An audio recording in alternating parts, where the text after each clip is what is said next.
എല്ലാവർക്കും നമസ്കാരം. എല്ലാവർക്കും ഗണിതശാസ്ത്ര ദിനാശംസകൾ. ഇന്ന് ഗണിതശാസ്ത്ര ദിനം. ഭാരതത്തിലെ മഹാനായ ഗണിതശാസ്ത്രജ്ഞൻ ശ്രീ ശ്രീനിവാസ രാമാനുജന്റെ ജന്മദിനം. 1887 ഡിസംബർ 22 തമിഴ്നാട്ടിലെ കുംഭകോണം എന്ന സ്ഥലത്താണ് അദ്ദേഹം ജനിച്ചത്. അദ്ദേഹത്തിൻ്റെ പിതാവ് ശ്രീ അയ്യങ്കാർ ഒരു തുണിക്കടയിലെ കണക്കെഴുത്തുകാരനായിരുന്നു. അദ്ദേഹത്തിൻ്റെ പൂർണ്ണനാമം ശ്രീ ശ്രീനിവാസ രാമാനുജ അയ്യങ്കാർ എന്നാണ്. ഇനി നമുക്കൊരു കൊച്ചു കഥയിലേക്ക് കടക്കാം. രംഗം ഒരു ക്ലാസ് റൂമാണ്. അവിടെ അധ്യാപകൻ ബോർഡിൽ 3 പഴങ്ങൾ വരച്ചിട്ടു. എന്നിട്ട് ചോദിച്ചു, ഈ 3 പഴങ്ങൾ 3 കുട്ടികൾക്കായി വീതിച്ചാൽ ഓരോ കുട്ടിക്കും എത്ര പഴം വീതം ലഭിക്കുമെന്ന്. അപ്പോൾ മുന്നിലിരുന്ന ഒരു കുട്ടി പറഞ്ഞു, ഓരോ പഴം വീതം ലഭിക്കും. അപ്പോൾ പിന്നിലിരുന്ന രാമാനുജൻ പറഞ്ഞു, സാർ, ഒറ്റ കുട്ടിക്ക് പോലും കൊടുത്തില്ലെങ്കിലും ഓരോ പഴം വീതം ലഭിക്കില്ലേ? അത് കേട്ട് രാമാനുജന്റെ കൂട്ടുകാർ അവനെ കളിയാക്കി. അപ്പോൾ അധ്യാപകൻ പറഞ്ഞു, രാമാനുജൻ പറഞ്ഞത് ശരിയാണ്. 0 0 കൊണ്ട് ഹരിച്ചാൽ 1 ഉത്തരം വരിക. ഇതായിരുന്നു രാമാനുജൻ. ഗണിതത്തിൽ മറ്റാരും ചിന്തിക്കാത്ത മേഖലകളിൽ ചിന്തിക്കും.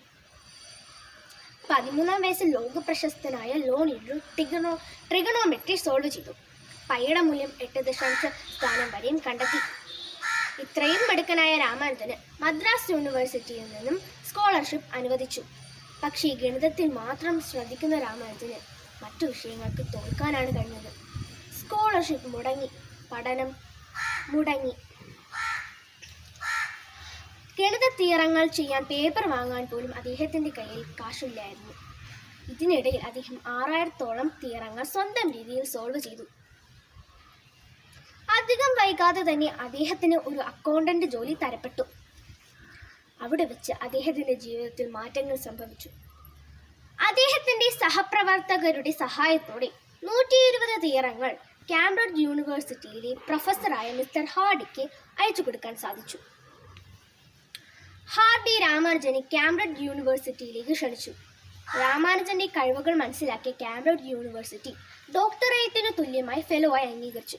കൂടാതെ ട്രിനിറ്റി കോളേജിലും ഫെലോയായി തിരഞ്ഞെടുത്തു. ഈ പദവി ലഭിക്കുന്ന ആദ്യത്തെ ഭാരതീയനാണ് രാമാനുജൻ. ബ്രിട്ടനിലെ തണുപ്പും ആഹാരക്രമവും കാരണം അദ്ദേഹത്തിന് പെട്ടെന്ന് അസുഖം ബാധിച്ചു. ആശുപത്രി കിടക്കയിലായിരിക്കുമ്പോഴാണ് 1729 എന്ന നമ്പറിന്റെ പ്രത്യേകത അദ്ദേഹം പറയുന്നത്. 2 വ്യത്യസ്ത തരം നമ്പറുകളെ ക്യൂബുകളെ കൂട്ടിയാൽ കിട്ടുന്ന ഏറ്റവും ചെറിയ നമ്പറാണ് 1729. അദ്ദേഹത്തിന്റെ സുഹൃത്തും അധ്യാപകനുമായ ഹാർഡിയുടെ കാറിന്റെ നമ്പറായിരുന്നു 1729.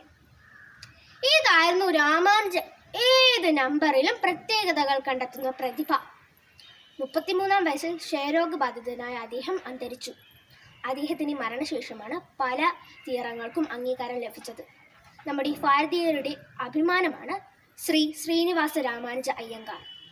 നന്ദി, നമസ്കാരം.